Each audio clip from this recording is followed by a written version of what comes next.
Ladies and gentlemen, you feel that?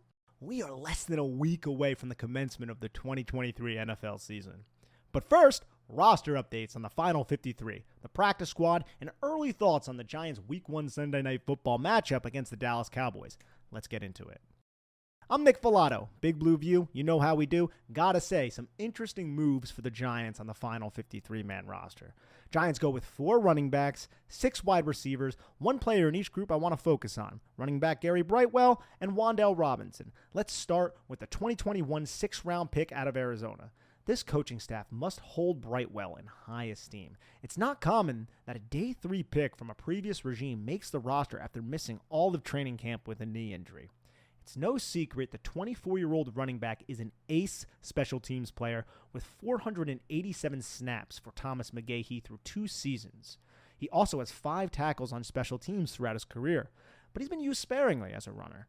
Brightwell has 31 carries for 140 yards with a tutty, which puts him at an average of 4.5 yards per carry.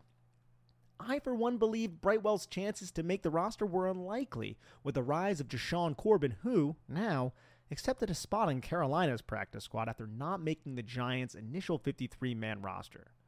Keeping 4 backs isn't a surprise for an offense that runs pony package and sometimes 31 or 30 personnel in a full house look. You want more backs out there, more healthy backs, backs that know your system, and we saw some good snaps from Gary Brightwell when he was given the shot last season.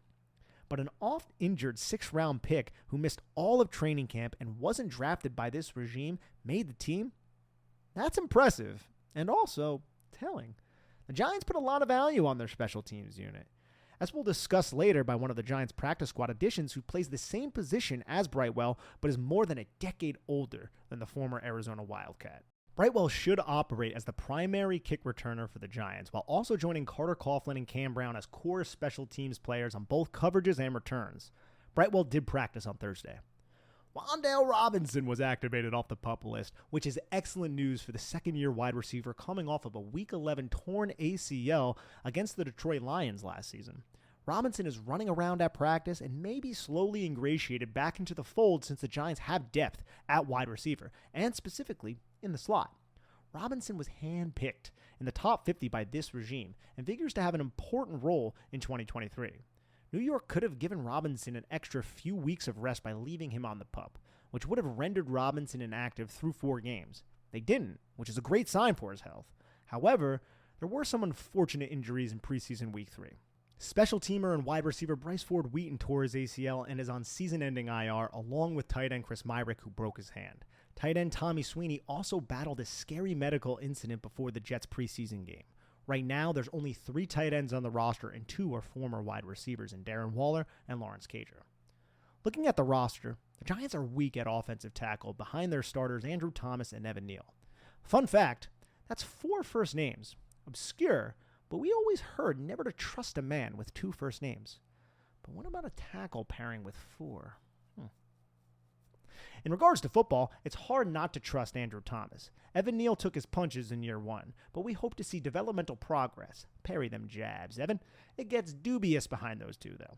As of now, Matt Parrott is the swing tackle, and Parrott looked rough against the Jets' 3rd team, so stay healthy first-team tackles. In a pinch, maybe the Giants would try Joshua Zudu or Marcus McKethan at tackle, but that's not their ideal position.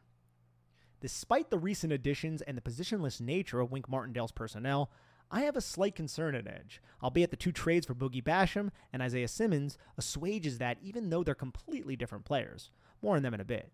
The other position group that gives me some concern is the cornerback room, and I love the young players on the roster. Even with that love, I'd be remiss if I didn't express trepidation about starting 2 rookies against Dallas in Week 1. The Giants have flexibility on the back end with Bobby McCain and Nick McLeod, the latter of which is reportedly moving back to the cornerback room. McCain, he is in the concussion protocol right now, but I hear it's the late stages of that protocol. We'll have to wait and see. The retention of Darnay Holmes on a pay cut and McLeod shifting back to the cornerback room is important for this roster. Not only are the Giants looking to start 2 rookie cornerbacks in nickel personnel, but their presumed 3rd option would have been 22-year-old Cordell Flott, who falls into a very similar category with Trey Hawkins III and Deontay Banks. Young, developing, unproven players with upside. Of course, they're all behind Adoree Jackson on the depth chart.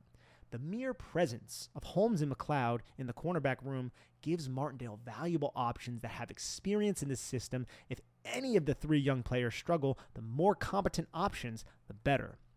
Shane was also active on the trade market as the deadline for final cuts was closing in. Shane traded a 7th-round selection for a defensive chess piece in Isaiah Simmons, a former top 10 pick, and also swapped a 2025 6th for the Bills' 7th in that same year for Boogie Basham, a defensive end Shane helped draft in the 2nd round of the 2021 draft. Both players are upgrades over the previous options at those positions. Basham will operate in a role similar to Jihad Ward, and Simmons is going to be an exceptional asset for Wink Martindale's 3rd down pressure package. His ability to execute any assignment post-snap versus the pass will be maximized by this defensive coordinator. He doesn't have the expectations of a top 10 pick here in New York. We don't need him to be out there and base personnel on rundowns. Just allow him to thrive in Martindale's exotic pressured defense where you're going to see blitzes, fire zone blitzes, simulated pressure, and advantageous rush designs, as we did on Simmons' first 3rd down against the Jets. It was also a pleasant surprise to see both Jordan Riley and DJ Davidson make the initial 53-man roster. Can't be shocked about the former after his preseason, but the latter and interior offensive lineman Shane Lemieux weren't on my final roster, although I believed Lemieux's cross-training at center could have secured him that job. It's important to note, according to ESPN's Field Yates, the Giants did submit a waiver claim on former Bills guard Nick Broker, but the Texans were awarded the player since the Giants were 26th in waiver priority. So maybe Lemieux's roster spot isn't totally secure. If the Giants do opt to add a veteran interior offensive lineman, Lemieux would likely land on the practice squad with several other familiar players. Here's a list of the Giants' practice squad players who spent their training camp in East Rutherford. Quarterback Tommy DeVito, wide receiver Cole Beasley, tight end Ryan Jones, defensive lineman Ryder Anderson, edge O'Shane Jimenez, edge Timon Fox, inside linebacker Deontay Johnson, defensive back Amani Oruwariye, defensive back Alex Cook, and linebacker Darian Beavers, who the Giants believed would pass through waivers after recently recovering from his torn ACL. As previously stated, Corbin signed with the Panthers practice squad, and David Sills signed with the Broncos practice squad. Pour one out for 13, and pour a fresh one for the kid. Pour another 2 out for Tyree Phillips and Jamon Green, who were released from the practice squad on Thursday. The Giants also signed 6 players from other teams to their practice squad. I watched some tape on each, and here's a brief summary. We're going to start with Tyree Jackson. He was a 6'7", 250-pound tight end, a former college quarterback at Buffalo who was with Shane and Brian Dable with the Buffalo Bills as a UDFA back in 2019. I saw him down at the Senior Bowl that year, and he's a massive person with incredible length who is new to the tight end position. He has 205 offensive snaps under his belt with 3 catches for 22 yards and a 2021 touchdown against the Dallas Cowboys. He was a member of the Philadelphia Eagles, though, so that's kind of gross. He's only 25 years old, and he moves very well when climbing up to the second level. He's a smooth athlete. However, he's not very physical. He's new to the trenches. What do you expect? Will have leverage concerns while blocking in line, but should provide similar athletic upside, but maybe a little less than a player like Lawrence Cager. Heck, he could be the Giants' 4th option at quarterback behind Tommy DeVito. Giants also added offensive lineman Jalen Mayfield, a 3rd-round pick out of Michigan by the Falcons in 2021. He came out of the draft young, and his pre-draft process was just bad. He tested poorly, had short arms for a tackle, and honestly, his college tape was rife with technique errors. Mayfield had only 15 college starts under his belt and left college after his medical redshirt sophomore season. That was probably a mistake. He should have stayed in college. He unfortunately missed the 2022 season with a back injury and just had a terrible preseason, and the Falcons were done with him. He's got the frame, he's got the size, but his tape, when healthy, it's not good.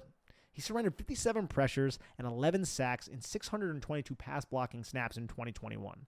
Maybe a healthy, fresh start on a team that isn't going to force him to prematurely start can help Mayfield develop.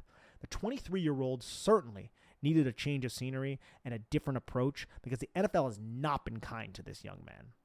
On the flip side of things, the NFL has blessed 35-year-old running back Tywin Jones, who had 2 separate stints with the Buffalo Bills while Joe Shane and Brian Dable were up there.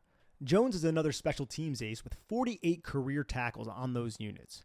He only has 3 kick returns and 1 punt return since 2018, so don't expect him to do that. And that punt return was muffed, so not great, but he's an asset in coverage. Jones has played in 137 career games with only 53 carries for 233 yards. For those who suck at math like me, that's 4.2 yards per carry. He's also caught 18 passes for 256 yards and a tutty. Jones attended Eastern Washington and was a 4th-round pick by the Raiders in 2011, a year before 30-year-old Cooper Kupp arrived on that same very campus.